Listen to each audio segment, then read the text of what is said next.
ठाण्यातले मनसे नेते अविनाश जाधव हे आक्रमक झालेले आहेत। ठाण्यामध्ये त्यांनी आक्रमक होत प्राची घाडगे यांचा उमेदवारी अर्ज बाद झालेला आहे आणि त्यावरनं ते आक्रमक झाले। अरविंद चव्हाण यांचाही अर्ज अवैध ठरवण्यात आलाय आणि त्यानंतर ते आक्रमक झाले। मुलगी जाऊन 10:30 आत बस, बरोबर आहे। 11 वाजता 11च्या आत आणून द्यायचं। ती मुलगी 10:30 वाजता गेली। 10:30 वाजता ती सगळे नाश्ता करत बसली, बरोबर आहे। मग तिथे असलेल्या त्या गाडीने त्यांना सांगितलं तुम्ही 11 वाजता आत या। ती 11 वाजून 5 मिनिटांनी पटकन पुन्हा आत गेली। बोलते ना मी नाही घेणार, 11 वाजून गेले। हा अन्याय नाही का त्या मुलीवर? याबद्दल आपण अधिक माहिती घेणार आहोत। रिजवान शेख आमचे प्रतिनिधी आपल्या सोबत आहेत। रिजवान, नेमकं काय झालंय ज्याच्यामुळे हे आक्रमक झालेले आहेत इतके? प्रज्ञा, नक्की आपण तर पाहिलं तर काल ज्या पद्धतीने ठाण्यातील वागळे परिसरामध्ये प्रभाग क्रमांक 16, 17 आणि 18 या ठिकाणी मनसेच्या माध्यमातून उमेदवारी जी आहे ते मनसे आणि ठाकरे या दोघही पक्षाकडनं देण्यात आलं होती।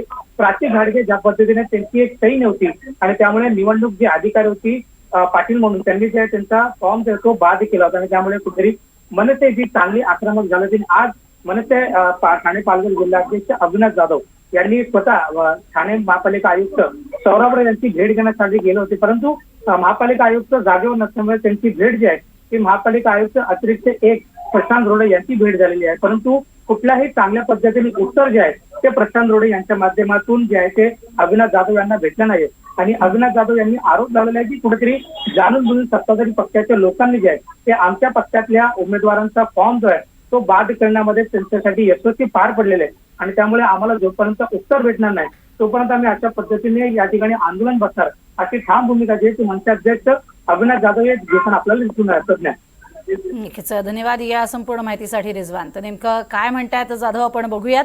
आक्रमक झालेत। आम्ही निवडणूक लढायचीच का ना? हा काही कारण आहे का की हा फॉर्म नाही? आम्ही ठीक आहे ना, तुम्ही आम्हाला वेळ द्या। बाकीचे ऍफिडेव्हिट घ्यायला तुम्ही 3 वाजेपर्यंत लोकांना वेळ दिला। नजीब मुल्लाचा ऍफिडेव्हिट 3 वाजता घेतलात ना तुम्ही। मग या मुलीचा फॉर्म फक्त 5 मिनिटांनी नंतर हे का केलात? त्यात ती मुलगी आत आहे। मग तुमच्या प्रिमायसेस मध्ये आल्याच्या नंतर तुम्ही ग्राह्य धरला पाहिजे। ती 11च्या आत प्रिमायसेस मध्ये आली आहे तुमच्या। साहेब, फॉर्म बाद करायचा हा कारण जो आहे तो योग्य नाहीये आणि त्या बाईने काल खूप पर्सनॅलिटी केली साहेब। सगळ्यात पहिलं तर नियम असा आहे की मी ज्या वेळेला निवडणूक अधिकाऱ्यांशी बोललो, उच्च निवडणूक अधिकाऱ्यांशी बोललो, त्यावेळेला ते एखादे फॉर्म येतात ना ते स्क्रुटनीच्या आधी तुम्हाला बाहेर लावायचे असतात आणि मग लोक ऑब्जेक्शन घेतात। तिने 3:30 वाजेपर्यंत फॉर्मच लावले नव्हते साहेब आणि ते तिने काल ऑन कॅमेरा कबूल केलं, हो माझ्याकडनं राहून गेलं चुकून, बरोबर आहे। चला ठीक आहे, 3:30 वाजता तुम्ही लावलं, बरोबर आहे, तुमच्याकडनं राहून गेलं।